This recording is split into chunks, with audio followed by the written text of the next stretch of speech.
सो बेटा अभी हम जो बात करेंगे we are going to discuss about fertilization and implantation. ठीक है, last class we have discuss about the reproductive phase, reproductive cycle.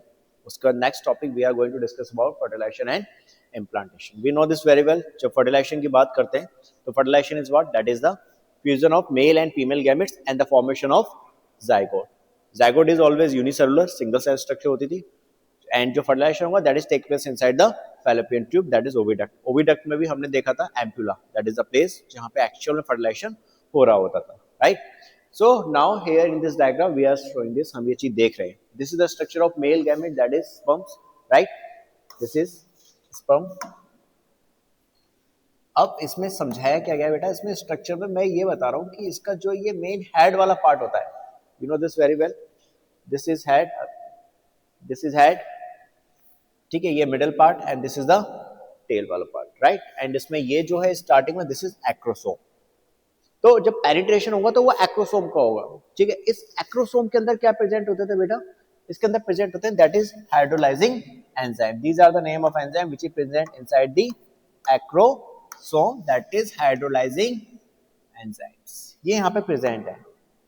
Okay बेटा, नाउ इसके बाद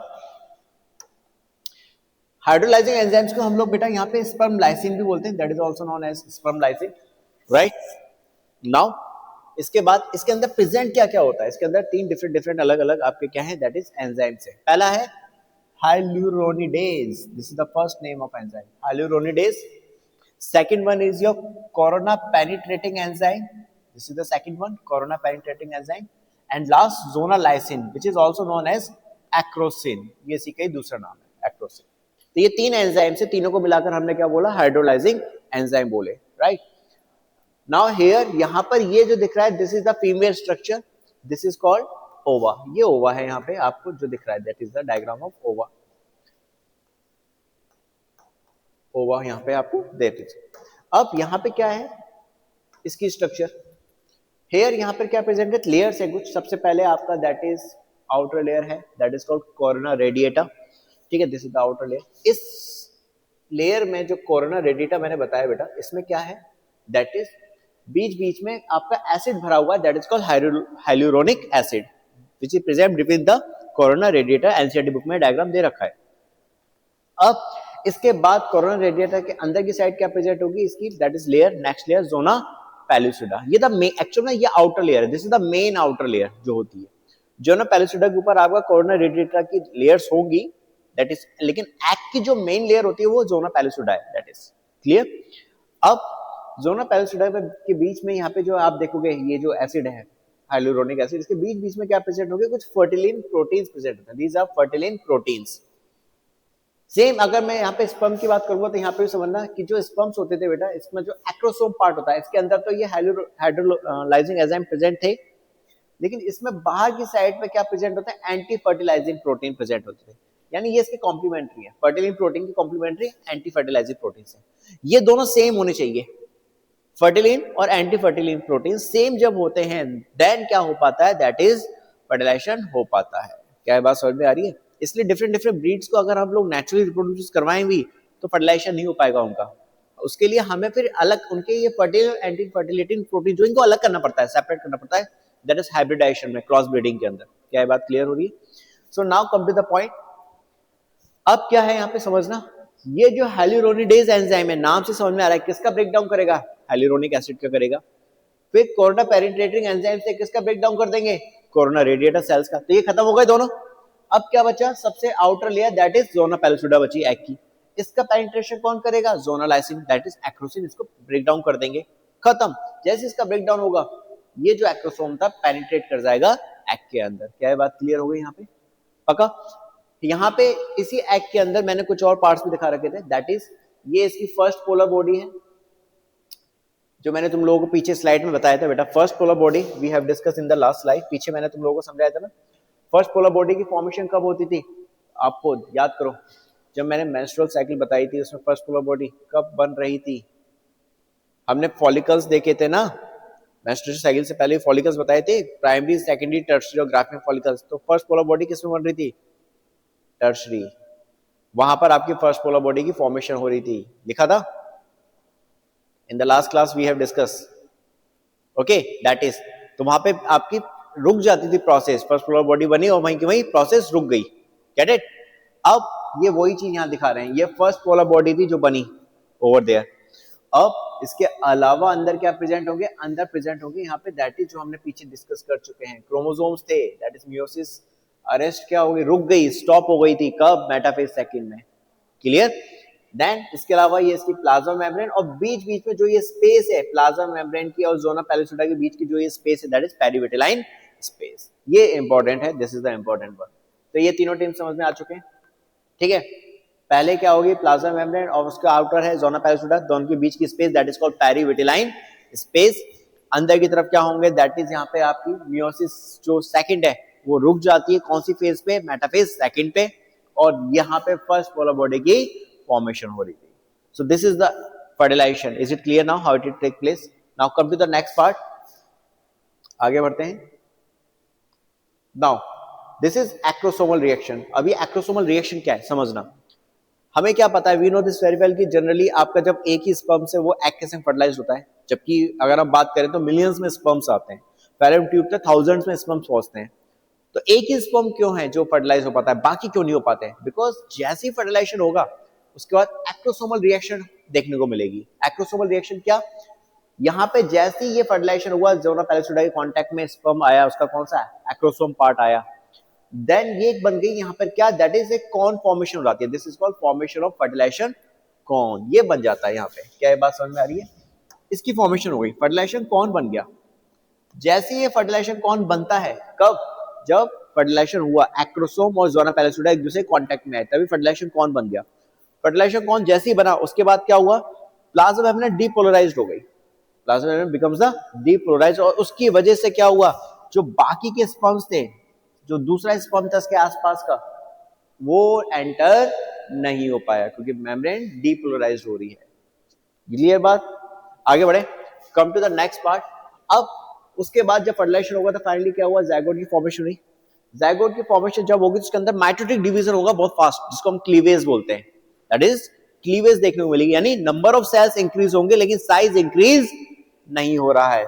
if we talk about cleavage, तो क्लीवेज क्या है सर, क्लीवेज में नंबर ऑफ सेल तो क्या हो रहे हैं, इंक्रीज हो रहे हैं, number of cell increase, but size same रहेगा, साइज में कोई डिफरेंस नहीं आ रहा है। क्लियर बात, तो दैट इज क्लीवेज स्टार्ट हुई है माइटोटिक डिवीजन ही, ठीक है, जिसमें 2 सेल बनी, 2 से 4, 4 से 8, 8 से 16, दैट्स हाउ सो ऑन, ये आपकी सेल्स बनी।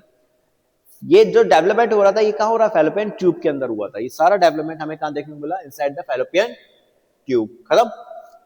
एंड नाउ फाइनली जो क्रोमोसोम्स होंगे वो डिसाइड करेंगे, वाई क्रोमोसोम आएगा अगर फीमेल के एक्स के साथ तो इट विल बी मेल, और अगर एक्स क्रोमोसोम आ रहा है फीमेल के एक्स के साथ देन इट इज फीमेल। तो दैट इज जेंडर जो डिसाइड होगा वो किसके बेस पे होगा, मेल के बेस पे।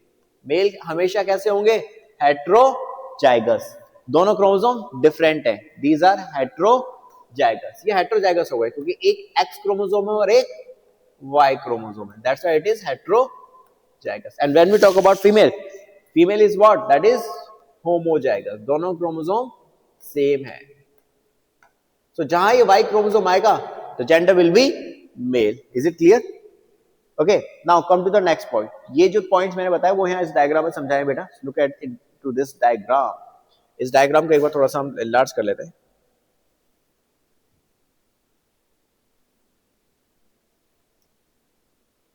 Okay, so now you can see the diagram over here, ठीक है बेटा। हमें क्या देखने को मिल रहा है इस डायग्राम में, अगर हम बात करेंगे, you can see what we are looking in this diagram। सबसे पहले एनसीईआरटी के डायग्राम, इस डायग्राम में यहाँ पर आपको क्या है, दैट इज ओवा है, एग बन रहा है, ओवरी में से ओव्यूलेशन हुआ, एग रिलीज हो गया, ग्राफिक फॉलिकल रप्चर हुआ था, ओव्यूलेशन हुआ, दैट इज एग रिलीज हो चुका था।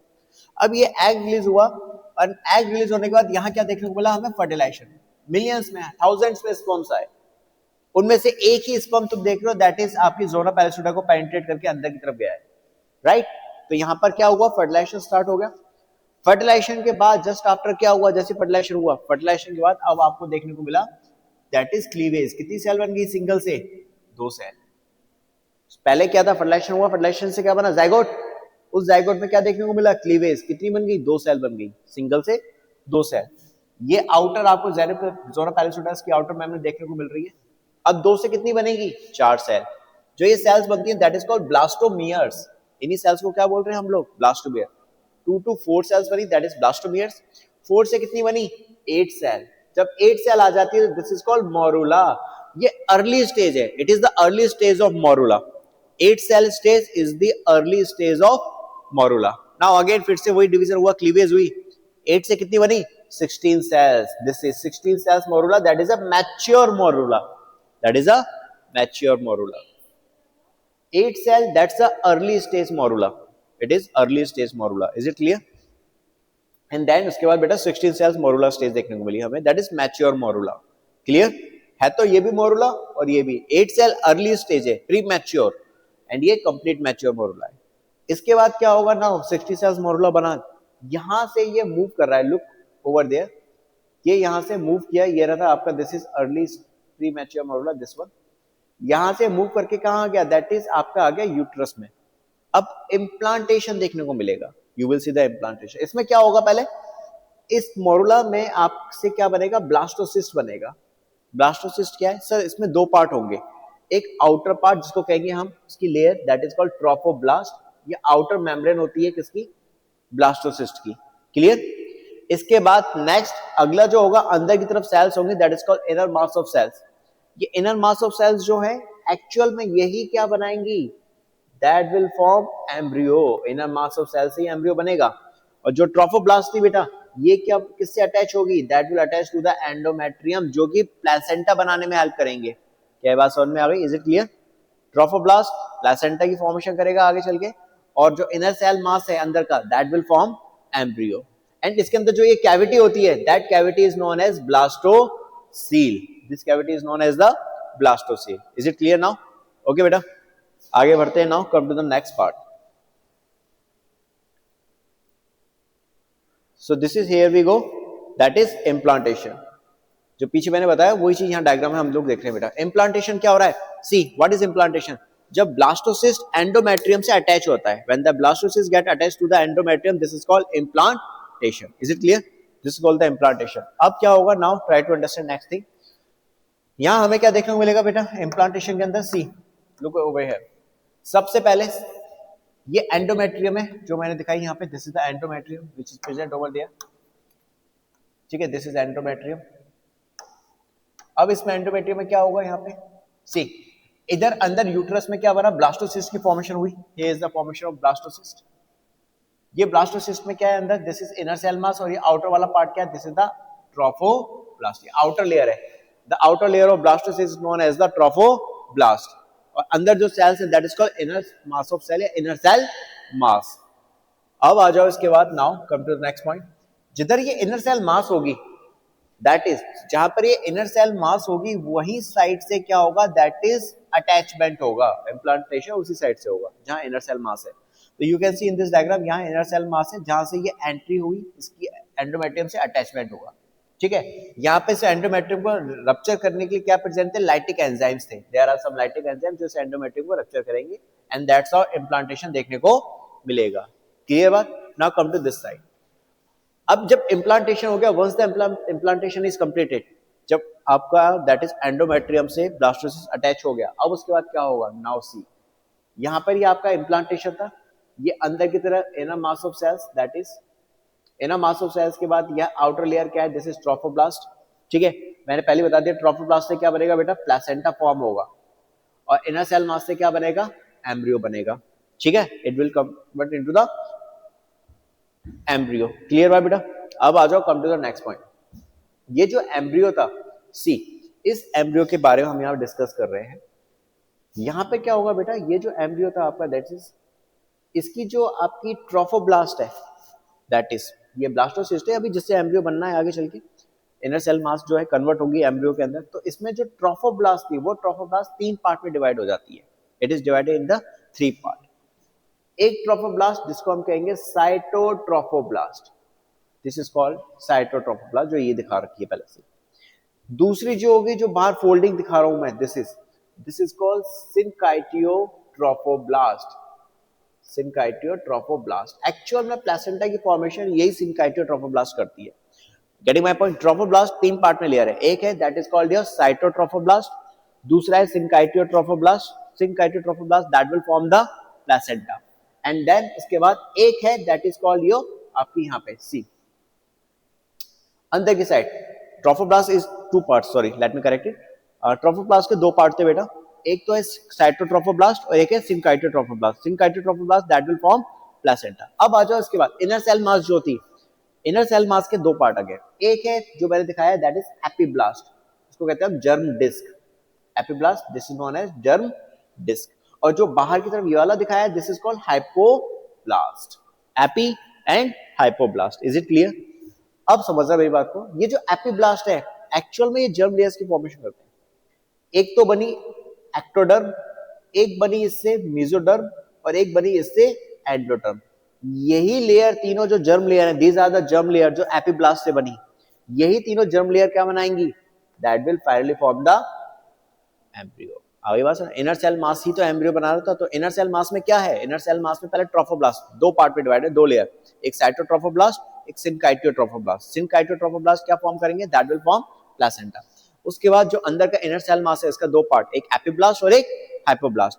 एपिब्लास्ट में क्या है? दैट इज जर्म डिस्क, जो क्या बनाएंगे? तीन लेयर बनाएंगी, एक्टोडर्म, मेसोडर्म और इन तीनों जर्म लेयर्स को हम बोलते हैं जर्म लेयर, जिससे एम्ब्रियो बन रहा है। क्या ये बात समझ में आ गई? हाइपोब्लास्ट और जो आपका एपिब्लास्ट है दोनों को मिलाकर क्या कहते हैं? एम्ब्रियोनिक डिस्क कहते हैं, that is called embryonic disc. This point is also clear? ये सारी पार्ट समझ में आ गई। नाउ प्लेसेंटा देखेंगे। When we talk about the placenta, placenta में हमारा क्या होता है? ये हीमोकोरियल प्लेसेंटा है, it is a haemochorial placenta. Sir ये हीमोकोरियल प्लेसेंटा क्या है? I will show you in the diagram, अभी देखेंगे हम लोग। हीमो का मतलब है ब्लड से, जो कहां से आ रहा है? मदर से आ रहा है, it's a maternal blood. Haemo का मतलब क्या है? मैटरनल ब्लड, ठीक है, मदर का ब्लड है ये, क्लियर। एंड जब हम कोरियल की बात करते हैं तो ये फीटल कोरियन होता है। सर ये फीटल कोरियन क्या है? I will show you in the diagram, clear. But यहां तक कोई डाउट है? ये सारी बात समझ में आ गई? पक्का? ओके। सो नाउ बेटा जो मैंने अभी बताया आपको दैट इज प्लेसेंटा, उसकी बात कर रहे हैं। We are going to discuss about the placenta. मैंने अभी जस्ट स्लाइड में पीछे बताया था कि जो हमारा प्लेसेंटा होता है वो कैसा है बेटा? दैट इज आपका placenta is this is haemochorial placenta. Haemochorial मतलब इसमें से जो haem that is blood, it is talking about the blood. ये ब्लड किसका है? That is a mother blood, maternal blood. और बाकी दूसरा जो पार्ट है वो है फीटल कोरियन। ये फीटल कोरियन किसका है? फीटस का पार्ट है। दैट इज होता क्या है? We will see in the diagram. This is so in this diagram ये दोनों टर्म्स आपको क्लियर हो जाएंगे। This is what? This is the embryo, you can see over there. ये है एम्ब्रियो। ये एम्ब्रियो जो होता है बेटा प्लेसेंटा की हेल्प से दैट इज आपका अटैच होता था मदर से, राइट। तो यहाँ पर आपको देखने को मिलेंगे दैट इज क्या? आपको देखने को मिलेगी अम्बिकल आर्टरी, ये जो मैंने ग्रीन कलर से दिखाई है this is what? Umbilical artery. इसके बाद एक सिंगल दिखाई है umbilical when, this is red colour, ठीक है। तो अम्बिकल आर्टरी के थ्रू अम्बिवा से जो वो अम्बिवा बोल रहा हूँ, I am sorry, that is embryo से जो भी आपका दैट इज ट्रांसपोर्टेशन होगा दैट इज अम्बिकल आर्टरी के थ्रू हो रहा है, एंड देन वापस मूव करके कहाँ आ रहा है? आपका अम्बिकल वेन में आ रहा है। अम्बिकल आर्टरी और अम्बिकल वेन आपस में कनेक्ट होती थी लाइक दिस ओवर हियर, ठीक है। नाउ इनको इनके आपस के चारों तरफ क्या देखने को मिलेगी? आपको अम्बिकल कॉर्ड देखने को मिलेगी, ठीक है। ये सिर्फ फीटस की पार्ट होता है, this is the part of foetus, clear बात। Umbilical cord is like this, जो इनकी चारों तरफ रैप है। अब इसके बाद नाउ यहाँ पर क्या देखने को मिलेगा? आपको ये देखने को मिल रहा है दिस इज व्हाट? ये आपका दैट इज मदर का पार्ट है, that is the layer, that is the outer layer जो हमने देखी थी, जिसमें आपका क्या प्रेजेंट है? That is maternal blood present है। एंड इसका ये वाला जो पार्ट है this is foetal chorion, that's why I said placenta में हमारा क्या होमोकोरियन है, होमोफीटस कोरियन, दैट इज इसमें से हीमो का मतलब क्या है? Haemochorion, that is haemo maternal blood है, and chorion that is a foetal chorion. तो you can see in this diagram ये फीटस वाला पार्ट है, इसके साथ साथ मदर का ब्लड भी यहाँ पे कनेक्ट हो रहा है, that's why it is what? Placenta कैसा हो गया? हीमोकोरियन हो गया, क्लियर बात। अब यहाँ पर हमें एक्शन देखने को मिलेगा, जो भी वेस्ट है वो हमारे दैट इज फीटस से बाहर आएगा, मदर के ब्लड में आ रहा है, ये मदर का ब्लड है इधर, ठीक है। एंड जो भी न्यूट्रिएंट है मदर के वो सारे के सारे दैट इज फीटस के अंदर जा रहे हैं। सेम वैसे वर्ष जो वेस्ट होगा वो हमारा वापस बाहर आएगा, एंड जो यूजफुल चीजें वापस अंदर जाएंगी। This is how it is going on. अब इसके बाद जो ये प्लेसेंटा होता था बेटा, एक चीज और ध्यान रखना, यहाँ पर हमें ये चीज देखने को मिलती है कि प्लेसेंटा जो होता था एंडोक्राइन टिश्यू की तरह काम करता है, it will act as a endocrine tissue, ये ग्लैंड की तरह भी काम कर रहा है, मतलब यहाँ से कुछ सीक्रेशन होगा, कुछ हार्मोन रिलीज होंगे प्रेगनेंसी के टाइम पे। कौन से हार्मोन सीक्रेट होते हैं सर? एक तो होता है HCG, that is human chronic gonadotropin, और दूसरा ह्यूमन प्लेसेंटल लैक्टोजन। ये दो हार्मोन है जो सिर्फ और सिर्फ प्रेगनेंसी के टाइम पर ही रिलीज होंगे, अदरवाइज ये रिलीज नहीं होते हैं। दैट इज ये प्लेसेंटा के थ्रू ये रिलीज हो रहे थे। बाकी जो हार्मोन रिलीज होते हैं वो नॉर्मल है, दैट इज एस्ट्रोजन, प्रोजेस्टेरोन और रिलैक्सिन। रिलैक्सिन जो होगा वो हार्मोन दैट इज प्रेगनेंसी के एंड फेज में जाके दैट इज रिलीज होता था। यहाँ पे एक चीज और समझनी होगी कि यहाँ पे जो फीटल कोरियन है, दिस इज नीचे की साइड जो मैंने दिखाया फीटल कोरियन ये वाला पार्ट, और इसके अलावा जो टिश्यूज प्रेजेंट है बीच में कनेक्टेड टिश्यूज, और लास्ट में जो लेयर प्रेजेंट है एंडोमेट्रियम, ठीक है, ये सब किसकी तरह काम करती हैं? फीटस के लिए एक बैरियर की तरह काम करती हैं, that will act as a barrier, जो चीजों को रोकेंगी। क्लियर बात? So this is about what? This is about the placenta. Clear हो गई बात यहां तक? ठीक है बेटा, done.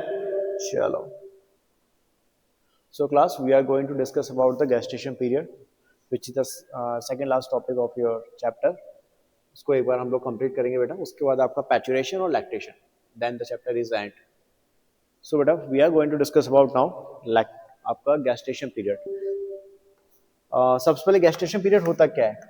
If we talk about the gestation period बेटा दैट मीन्स जो ह्यूमंस के अंदर, फीमेल्स के अंदर जो 9 मंथ का पीरियड होता है जिसमें कि एक बेबी को लाइक फीमेल जो होती है चाइल्ड को कैरी कर रही होती है, that period is known as the gestation period. वो 9 month period is known as your gestation period, that is clear.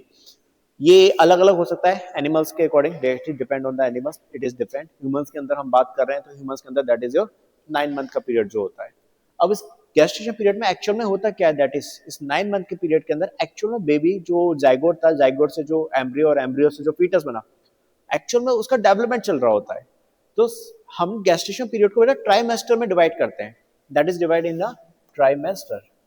Trimester का मतलब कि एक ट्राइमेस्टर के अंदर दैट इज 3 मंथ आएंगे, that is so we have a total 3 trimester, 3 trimester होते हैं। फर्स्ट ट्राइमेस्टर में दैट इज 3 मंथ आएंगे, उसके बाद सेकंड ट्राइमेस्टर में दैट इज आपके again 3 month, and in the last trimester again 3 month आए। So that's how we have divided.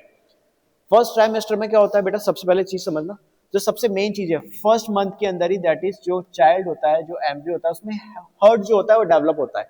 तो पहला ऑर्गन जो होता है सबसे पहले जो इवॉल्व होता है, जो डेवलप होता है, दैट इज द हर्ट, जो हमें देखने को मिलता है फर्स्ट मंथ में ये डेवलप हो चुका होता है। उसके बाद सेकंड मंथ की बात करेंगे तो सेकंड मंथ के अंदर दैट इज लिम्स जो होते हैं बेटा, और जो डिजिट्स दैट इज जो फिंगर्स होती हैं, हाथ पैर, एंड जो ये फिंगर्स होती हैं पैरों की और उंगलियों की, दैट इज ये डेवलप हो चुकी होती हैं। Got it? So in the second month limbs और डिजिट जो हैं वो डेवलप हो जाते हैं। And when we talk about the end of first trimester के एंड में यानी थर्ड मंथ में आपका एक तरह से जितने भी मेन ऑर्गन्स हैं वो सब डेवलप हो चुके होते हैं, मेन ऑर्गन सिस्टम सारे डेवलप हो चुके होते हैं। जैसे कि एनसीईआरटी में एग्जांपल दिया हुआ है कि जो लिम्स थे उसके साथ साथ जो एक्सटर्नल जेनिटल ऑर्गन्स हैं, दैट इज जो मेल रिप्रोडक्टिव पार्ट है, जेनिटल पार्ट्स हैं, मेल या फीमेल रिप्रोडक्टिव पार्ट्स हैं, वो डेवलप हो चुके होते हैं इन the end of third month, that is in the end of first trimester. Got it?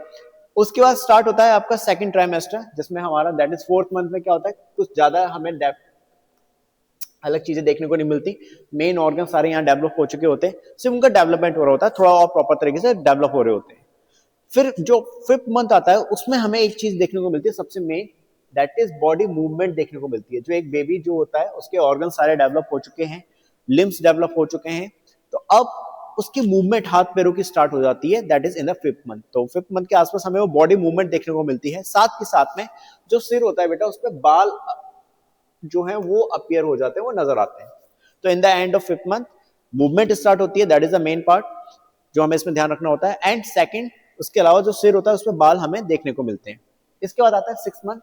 Six month में क्या होगा बेटा? बॉडी पे दैट इज जो हेयर है वो डेवलप हो चुके होते हैं, जो आई लैशेस और जो आई लिड है वो भी क्या हो जाती है, डेवलप हो चुकी होती है। तो आई लैशेस भी बन गई, आई लिड्स भी बन गई। तो एक तरह से जो फीटस है वो कंप्लीटली डेवलप हो चुका है अब in the end of second trimester, या you can say in the end of six month. अब उसके बाद जो फाइनल ट्राइमेस्टर आता है, थर्ड ट्राइमेस्टर, उस ट्राइमेस्टर के अंदर सिर्फ और सिर्फ दैट इज हमें क्या देखने को मिलते हैं, बॉडी की ग्रोथ देखने को मिलती है। बॉडी जो है वो सिर्फ ग्रो करेगी, उसका वेट गेन होगा, दैट इज जो हमें फाइनल थर्ड ट्राइमेस्टर में देखने को मिलता है। तो सीधा सीधा क्या होगा, इन the end of this trimester 9 month जैसे कंप्लीट होंगे, जो फीटस था बेटा वो पूरी तरह से क्या हो गया, डेवलप हो चुका होता है। The foetus is completely develop in the end of 9 month, yeah, you can say in the end of third trimester. So this is about what, this is about the gestation period. इसके बाद बेटा next जो topic है आपका second last, that is वो है आपका पैचुरेशन। इसके बाद लैक्टेशन है, लैक्टेशन पहले भी डिस्कस कर चुके थे। सो पैचुरेशन की जब बात करते हैं बेटा, when we talk about this, parturition में क्या होगा, डिलीवरी होगी। Now what is parturition, that is delivery of child, उसको हम कहते हैं parturition, that is called delivery of child या delivery of fetus, delivery of fetus, that is called parturition. तो इसमें हमें क्या देखने को मिलेगा, नाउ सबसे पहले हमें यहाँ पे फुली डेवलप जो फीटस है बेटा वो आपका दैट इज डेवलप हो चुका था, जो डिलीवरी के लिए अब रेडी है, अब उसकी डिलीवरी होनी है, मदर से वो बाहर आना है। तो सबसे पहले यहाँ पे एक चीज समझनी है, जो आपका पैचुरेशन है ये एक न्यूरो एंडोक्राइन मैकेनिज्म होती है। सर न्यूरो एंडोक्राइन मैकेनिज्म का मतलब दैट इज यहाँ पर नर्वस सिस्टम और जो एंडोक्राइन सिस्टम है दैट इज जो हार्मोन्स है, उन दोनों का इन्वॉल्वमेंट होता है। नर्वस सिस्टम का भी इन्वॉल्वमेंट होगा आपके, और साथ के साथ में जो हार्मोन्स है उनका भी इन्वॉल्वमेंट होगा। So that's why it is called neuro endocrine system, that is a neuro endocrine system या न्यूरो एंडोक्राइन मैकेनिज्म। ओके, सो होता क्या है इसमें, जब आपका फीटस पूरी तरह से डेवलप हो चुका होता है, प्लेसेंटा साथ में डेवलप हो चुका था, अब ये क्या करते हैं बेटा, प्रोस्टाग्लैंडिन जो हार्मोन्स हैं उसके अमाउंट को इंक्रीज करते हैं यूट्रस के अंदर। ठीक है, इन द यूट्रस जो आपके प्रोस्टाग्लैंडिन हार्मोन है उनका अमाउंट बढ़ जाता है, जिसकी वजह से क्या होता है, फीटस जो होता है वो बाहर आना स्टार्ट होता है, that is called fetus ejection reflex take place. यानी अब जो फीटस है वो बाहर आने के लिए रेडी हो चुका है। कब, जब फीटस और प्लेसेंटा पूरी तरह से डेवलप हो चुके, उन्होंने प्रोस्टाग्लैंडिन हार्मोन्स के अमाउंट को बढ़ा दिया यूट्रस के अंदर, अब वो बाहर आने के लिए रेडी है। So this is how it looks like that. ये है आपका, दिस इज यूट्रस, ये यूट्रस है, ये फीटस है, दिस इज अ फीटस, ये फीटस का हेड है, this is the head of fetus. तो दैट्स हाउ, ये सर्विक्स है, this is, you can see this is cervix part. ये स्ट्रेच हो, इस पे क्या होंगे, रिसेप्टर्स होंगे, they have a receptor, cervix में कुछ रिसेप्टर्स होते हैं। जैसे ही हेड अब इजेक्ट करने के लिए, बाहर आने के लिए रेडी होगा, दैट इज इस तरह से बाहर आना शुरू करेगा, तो दैट इज सर्विक्स से जो स्ट्रेस रिसेप्टर्स थे वो किसको स्टिमुलेट करते हैं, हाइपोथैलेमस को स्टिमुलेट करेंगे जो ब्रेन में थी। हाइपोथैलेमस ग्लैंड फिर किसको स्टिमुलेट करेगी, पोस्टीरियर पिट्यूटरी को स्टिमुलेट करती है। यानी यहां से मैसेज पोस्टीरियर पिट्यूटरी पे जाएगा, पोस्टीरियर पिट्यूटरी फिर रिलीज करेगी क्या, ऑक्सीटोसिन हार्मोन, इसके अमाउंट को बढ़ाएगी। ऑक्सीटोसिन हार्मोन का अमाउंट बढ़ना शुरू हो जाएगा, दैट इज इंक्रीज होना शुरू होगा। जैसे जैसे ऑक्सीटोसिन का अमाउंट बढ़ेगा, देन उसके बाद क्या होगा, ये ऑक्सीटोसिन क्या करेगा, कैल्शियम के अमाउंट को बढ़ा देगा, और साथ के साथ में प्रोस्टाग्लैंडिन जो हार्मोन्स थे इसके अमाउंट को बढ़ा देगा। Getting my point. अब जैसे कैल्शियम और प्रोस्टाग्लैंडिन हार्मोन्स जो थे इनका अमाउंट बढ़ा, अल्टीमेटली क्या होगा, यूट्रस जो था, यूट्रस की जो मसल्स है वो कॉन्ट्रैक्ट हो गई, वो कॉन्ट्रैक्ट करना शुरू करेंगी, खिंचेंगी और ज्यादा कॉन्ट्रैक्ट होंगी, दैट इज उसका इंक्रीज हो जाएगा कॉन्ट्रैक्शन यूट्रस मसल का। जैसे ही यूट्रस मसल्स का कॉन्ट्रैक्शन इंक्रीज होगा, देन सर्विक्स क्या हो जाएगा, जो ये सर्विक्स वाला पार्ट है ये डायलेट हो जाएगा, यानी ये फैल जाएगा, डायलेशन हो जाएगा इसका, it will get dilate. Cervix जैसे ही डायलेट होगा, मींस लगभग 10 सेंटीमीटर के आसपास सर्विक्स जो होता है ओपन हो जाता है, दैट इज डायलेट हो जाता है, फैल जाता है। जैसे ही आपका सर्विक्स डायलेट हुआ, ये जो सिर है बच्चे का वो बाहर आ गया। So this is how parturition यानी delivery take place. Is it clear now? Okay, so what we have understand over here बेटा, कि ये एक न्यूरो एंडोक्राइन मैकेनिज्म थी जिसमें नर्वस सिस्टम और आपका दैट इज साथ के साथ एंडोक्राइन सिस्टम यानी हार्मोन्स दोनों का इन्वॉल्वमेंट रहा। यहाँ पे जैसे फीटस पूरी तरह से डेवलप हुआ और साथ के साथ प्लेसेंटा डेवलप हुआ, उन्होंने प्रोस्टाग्लैंडिन हार्मोन्स का अमाउंट इंक्रीज कर दिया यूट्रस मसल में। अब यहाँ पर क्या देखने को मिला, जो सर्विक्स पे स्ट्रेस रिसेप्टर्स थे, जैसे ये अमाउंट इंक्रीज होगा और इंजेक्शन होना शुरू होगा, लाइक चाइल्ड बाहर आना शुरू होगा, तो जो सर्विक्स पे स्ट्रेस रिसेप्टर्स थे वो सीधा स्टिमुलस एक मैसेज ट्रिगर करेंगे, सीधा मैसेज भेजेंगे कहाँ पे, हाइपोथैलेमस को। हाइपोथैलेमस स्टिमुलेट कर देगी, यानी एक मैसेज भेजेगी सीधे किसको, दैट इज पोस्टीरियर पिट्यूटरी को।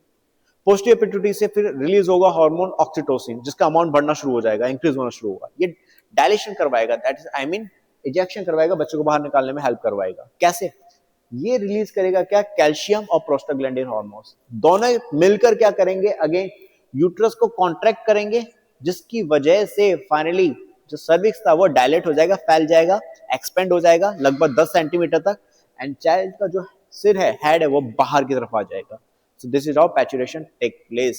And last, lactation period we have already discussed, that is milk जो होता है after the paturation, जब child बाहर आ जाता है तो milk जो होता है वो आपका that is release होना शुरू हो जाता है. तो जो फर्स्ट मिल्क आता है उसको हम कोलेस्ट्रॉम कहते हैं, जिसमें एंटीबॉडीज बहुत ज्यादा अमाउंट में होते थे. सो बेटा this is all about the chapter. Lactation में ऑलरेडी पहले भी डिस्कस कर चुका हूँ in this video. So now we are going to close this chapter. Thank you so much.